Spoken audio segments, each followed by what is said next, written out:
غیرت مند آدمی اتنے جھوٹ نہیں بولا کرتا، لیکن خیر وہ پوری طرح میں کہاں تک آپ کو، لیکن ثابت یہ کر رہا ہے کہ میں بڑا غیرت مند تھا تو میں نے وہ فوجی اڈے نہیں دیے، اور پھر اس لیے میری حکومت ہٹا دی گئی امریکن ایجنڈے کے تحت. یعنی یہ اس بین الاقوامی فورم پہ جا کے پوری دنیا کے سامنے گواہی دے رہا ہے، انکلوڈنگ انڈیا، انکلوڈنگ اسرائیل، انکلوڈنگ ایران، انکلوڈنگ پوری دنیا کے سامنے.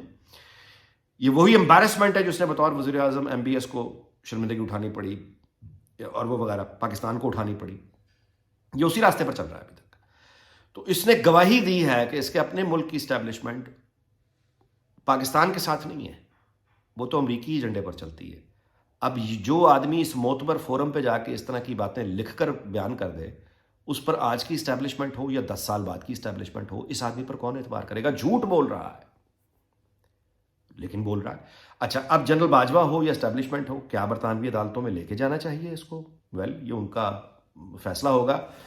اس کے مطلب ہے رائے دو طرح کی ہے. نمبر ایک کہ برطانوی عدلیہ میں اس کو لے جائیں، اکانومسٹ کو بھی اور اس کو بھی.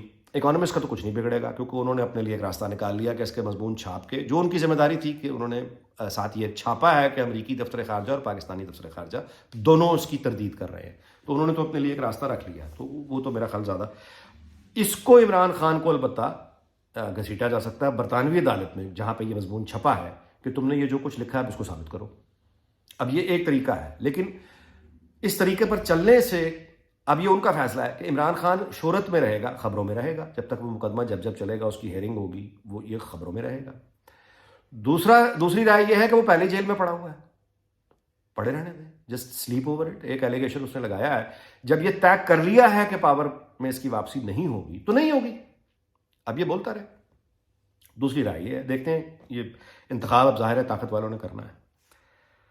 آگے چلتے ہیں جی. جھوٹا پروپیگنڈا اور یہ کہ پی ٹی آئی کا مستقبل کیا ہوگا. میں کوئی طوطا فال نکالنے والا آدمی نہیں ہوں، نہ میں نجوم وغیرہ پر کوئی مطلب ہے کہ معاملہ ہے میرا. میں تاریخ کا ایک ادنا طالب علم ضرور ہوں.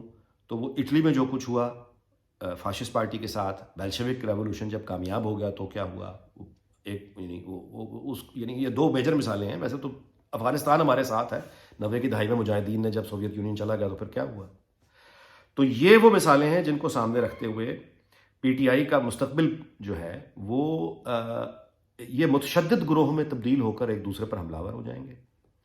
اس کی شروعات انتخابات سے ہوگی، اور اس کے بعد یہ جنون ان کا جب نئی حکومت بن جائے گی، ٹھہر جائے گی اور ملک چل پڑے گا ان کے تمام شور مچانے کے باوجود، تو پھر یہ اس مایوسی میں آئیں گے. ابھی تو یہ ہے نا اس کسی نہ کسی خواب میں، پھر یہ مایوسی ڈپریشن میں اتریں گے، اور اس ڈپریشن میں پھر یہ ایک دوسرے پر حملے شروع کر دیں گے. انتخابات میں ہی وہ آپ تشدد دیکھنا شروع کر دیں گے، یہ ایک دوسرے پر کریں گے. ایک آدمی کے پاس پی ٹی آئی کا ٹکٹ ہوگا یا اس کا کوئی حمایت یافتہ نعرہ لگا کے عمران خان کا حمایت یافتہ، عمران خان کا پسندیدہ.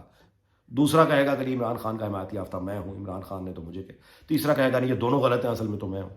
تو یہ ان کی لڑائی شروع انتخابات کے دوران ہونا شروع ہو جائے گی، جو تشدد میں بدل سکتی ہے، کیونکہ یہ تشدد پہ یقین رکھتے ہیں. اور یہی حال ان کے جھوٹے تجزیہ نگاروں کا ہوگا. یہ جو خالی ڈھول بجاتے ہیں بیٹھ کے، ان کا علاج قانون تو نہیں کر سکا اس طرح سے. یہ پی ٹی آئی کے متشدد گروہ ان کی چترول کریں گے، بعد میں آپ دیکھیں گے ان کی چترول ہوگی کہ تم نے ہمیں مروا دیا.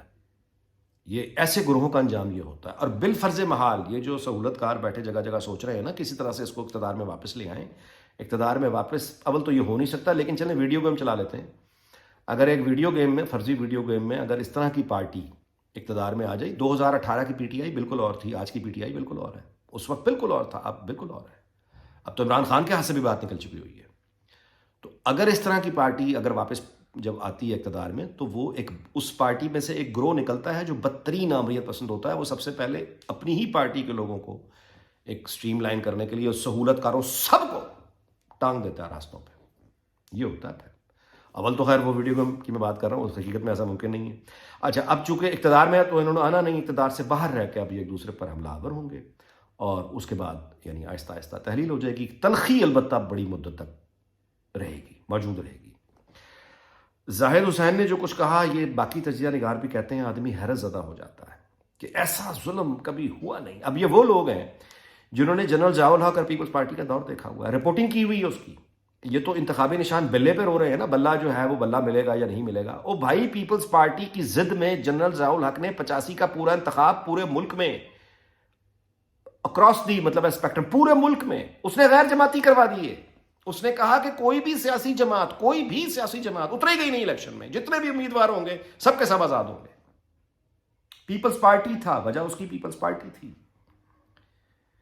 تو ایک انتخابی نشان پر رونے والے, اور پیپلز پارٹی کو کوئی کورٹوں سے ریلیف نہیں ملتا تھا, ان کے کوئی سہولت کار نہیں بیٹھے ہوتے تھے, کوڑے پڑتے تھے ان کو. 77 میں جو الیکشن ہونے تھے 85 یعنی 7.5-8 سال انتظار کرنا پڑا, اور جب الیکشن ہوئے تو وہ کسی بھی سیاسی جماعت کو مطلب کہا کہ کوئی بھی سیاسی جماعت یہ ہوا ہوا ہے اس ملک میں جو انہوں نے رپورٹ کیا ہوا ہے زاہد حسین نے. لیکن کہہ رہے ہیں جو آج ایک سیاسی جماعت کے ساتھ ہو رہا ہے یہ تو پہلے کبھی ہوا ہی نہیں. مشرف اور نون لیگ کا دور یاد کر لیجئے, پوری کی پوری پارٹی یعنی لیڈر اٹک قلعے میں, پورا خاندان کے لوگ اٹھا لیے گئے, معلوم ہی نہیں ہے کہاں پہ, اور پوری کی پوری پارٹی اٹھا کے ایک نئی پارٹی تشکیل دے دی گئی, کنگز پارٹی, جس کو نام ملا کیوں لی. اکا دکا جو پیچھے لوگ رہ گئے, یعنی ان کے ساتھ جو ہوئی وہ سب کا سب ان لوگوں نے رپورٹ کیا ہوا ہے. اور اس زمانے میں یہ اس کے یعنی اس رویے کو اس زمانے میں یہ خلاف لکھتے تھے. میں یہ نہیں کہہ رہا کہ یہ اس کے حق میں لکھتے تھے, لیکن رپورٹ تو کیا ہوا ہے. لیکن آج کہہ رہے ہیں کہ جی یہ آج کل جو ہو رہا ہے یہ تو کبھی ماضی میں ہوا نہیں. یہ ہوتا ہے جھوٹا ڈرامہ, افسانہ, پروپیگنڈا. ایک جھوٹ بولے جاؤ تو زاہد حسین جیسا تجربے کار آدمی بھی ریکارڈ پہ کہہ رہا ہے وائس آف امریکہ پہ کہ ایسا تو پہلے کبھی ہوئی نہیں. اس طرح کی باتیں کر کے آپ صرف یہ بتاتے ہیں کہ یا تو اب آپ کی یادداشت جانے لگی ہے, تو اگر جانے لگی ہے تو پھر آپ ریٹائرمنٹ لے لیں, مطلب اب معافی کر دیں. کیونکہ اس طرح کے لوگ بھی اگر پروپیگنڈا کے ذہن میں آ کے اس طرح کی باتیں کریں گے تو ان کی باتوں کو سنجیدہ سمجھنے والے 4 لوگ ہوں گے نا جو کہیں گے کہ ہاں یہ ٹھیک کہہ رہا ہے. اب زاہد حسین کی بات سن کے کوئی نوجوان یہ بلیو کر لے کہ ہاں واقعی جی آج کل جو پی ٹی آئی کے ساتھ ہو رہا ہے ماضی میں کسی کے ساتھ ہوا نہیں, تو اس نوجوان کو گمراہ کرنے کے یعنی اس کا ذمہ دار زاہد حسین بھی ہوگا نا. یہ سارے خود کو رسپیکٹڈ کہلاتے ہوئے لوگ جو بظاہر پروفیشنل ہونے کا دعویٰ کرتے ہیں, یہ بھی اگر جھوٹ بولیں گے, جھوٹ کے بہکاوے میں آ کے, تو ان میں اور کسی پروپیگنڈا کرنے والا یہ جو اپنا یہ بھٹی برادران یا اس طرح کے جو قبال ہیں, ان میں پھر کیا فرق رہ گیا. افسوس ہے. اس دعا کے ساتھ کہ اللہ تعالیٰ پاکستان, اس کے تمام ہمسایوں, دنیا بھر کو شاد اور آباد رکھے. آپ سے اجازت چاہتا ہوں, اگلے ویلاگ میں ملاقات ہوگی. اپنا بہت خیال رکھیے گا. اللہ حافظ.